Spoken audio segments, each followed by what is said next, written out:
Hello students, in this lecture we will start new chapter active micro components.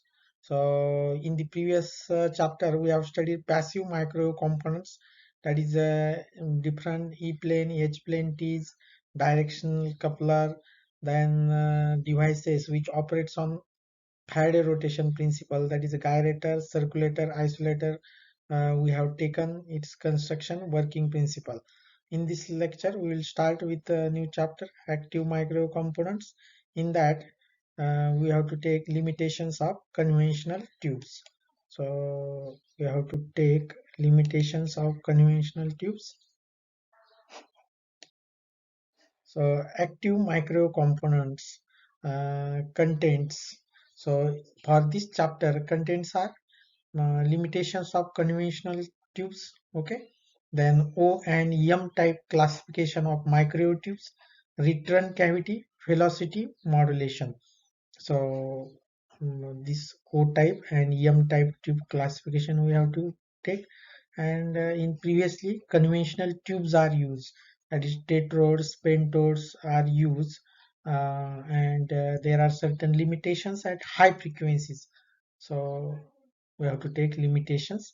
Then next, construction, operation, performance analysis and application of single cavity and two cavity klystron, and cylindrical wave magnetron helix traveling wave tube. So here we have to take the construction and working principle of two cavity klystron and also single cavity klystron, that is a reflex klystron. So with the help of Applegate diagram, we have to explain here what is velocity modulation, what is current modulation in incoming lectures. Okay, and in that also helix traveling wave tube we have to study, and why that helix structure is preferred, or what is slow wave structure we have to study. Then next topic in this chapter is construction, working principle and application of two terminal micro devices such as tunnel diode, gun diode, pin diode, Schottky barrier diode and varactor diode. So this tunnel diode, gun diode operates in a negative resistance region, and this gun diode, pin diode, tunnel diode plays important role in the micro communication also. So we have to take its VI characteristics, construction, working principle of these diodes. Okay, so in this lecture we'll start with the uh, bit first topic, that is a limitation of conventional tubes. So conventional tubes, that is tetrodes, pentodes, transistors, that is a conventional devices tubes cannot be used for frequencies above 100 megahertz. That is below 100 megahertz we can use conventional devices or tubes, but we can't use because there are certain limitations to these tubes. And these are the first is the inter-electrode capacitance, and second is a lead inductance effect, third is a transit time effect, fourth is a gain bandwidth product limitation, then effect of RF losses, that is conductance and dielectric losses, and effect due to the radiation losses. So these are the limitations. In one by one we will take in detail. So conventional tubes at micros. The conventional tubes, that is as I have mentioned, triodes, pentodes at micro becomes frequencies become less effective when used as an oscillator or amplifier. So at higher frequencies, they are less effective, and when used as an oscillator or amplifier. An amplifier requires greater amount of driving power, so the gain falls to unity or even less. Similarly, the output of oscillator drops rapidly with increasing frequency. There are many factors which are determined or deteriorate the performance of microtubes at ultra high frequencies. So at ultra high frequencies, there are certain limitations as we have mentioned. Factors contributing to reduction of output at high frequencies are circuit reactance, in that inter-electrode capacitance, lead inductance, transit time effect, cathode emission, power loss due to skin effect, then radiation and dielectric losses. These limitations are for the vacuum tubes, and due to this, at higher frequencies, we can't use such a type of devices, that is vacuum tubes, diode, pentodes, um, tetrodes. We can't use. So one by one, we will take limitations. The three characteristics of ordinary vacuum tubes become increasingly important as frequency increases. These characteristics are inter-electrode capacitance, lead inductance, and electron transit time. The inter-electrode capacitance in a vacuum tube at low or medium radio frequencies produces capacitive reactances that are so large that no serious effect upon the tube operation are noticeable. However, as the frequency is increased, the reactance becomes small enough to materially affect the performance of a circuit.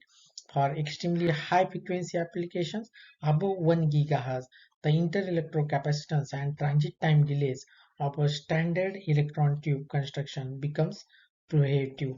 Okay, so we'll take first, lead inductance and inter-electrode capacitance effect. So this is RLC circuit, and if you observe this, these are the capacitance CGK, then next CRP. So capacitance name given here, and also here is a one capacitor, and this lead inductance and inter-electrode capacitance affect the performance of the vacuum tubes. That is, we can't use it as a at a high frequency. So limitations of conventional tube. First is the inter-electrode capacitance. So observe this diagram. So this inter-electrode capacitance plays an important role in the operation of tubes at microwave frequencies. It is due to active parts of the tube structure, that is between the leads. As the frequency increases, reactance of CGP, CGK, and CPK decreases and begins to short circuit the input and output voltages. So this is important sentence. As the frequency increases, reactance of these capacitance, three capacitance CGP, CGK, and CPK decreases and begins to short circuit the input and output voltages. This leads to reduction in amplification, and these capacitance must be minimized. So इसके values कैसे रहने चाहिए, कम रहने चाहिए. It can be achieved by increasing the distance between electrodes or reducing the area of electrodes. So next effect is a lead inductance.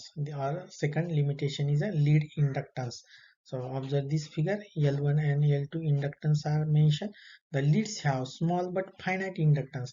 When the frequency increases, the reactance of this becomes appreciable. They limit the performance of the tube by providing degenerative feedback. They can be minimized by using short lead tube. Okay. The next effect is the transit time effect. Okay, so what is transit time effect? The time taken by an electron to travel from cathode to anode plate of the electron tube is called as a transit time. So time taken by electron to travel from cathode to anode uh, plate of an electron tube is called as a transit time. Transit time is insignificant at low frequencies, so that it is generally not considered to be a hindering factor. However, at high frequencies, transit time becomes an appreciable portion of a signal cycle and begins to hinder efficiency. For example, a transit time of 1 nanosecond, which is non-unusual, is only 0.001 cycle at a frequency of 1 MHz. The same transit time becomes equal to the time required for an entire cycle at 1000 MHz. Okay, so this is a transit time effect. The time taken by electron to travel from cathode to anode plate of an electron tube is called as a transit time, and transit time is insignificant at low frequencies, so that it is generally not considered to be hindering factor. So at low frequency this effect is negligible, but at high frequency this transit time effect plays important role. That is at high frequency, that is we can say efficiency reduces. The transit time depends on electrode spacing and existing voltage potentials. Transit time in excess of 0.1 cycle cause a significant decrease in tube efficiency.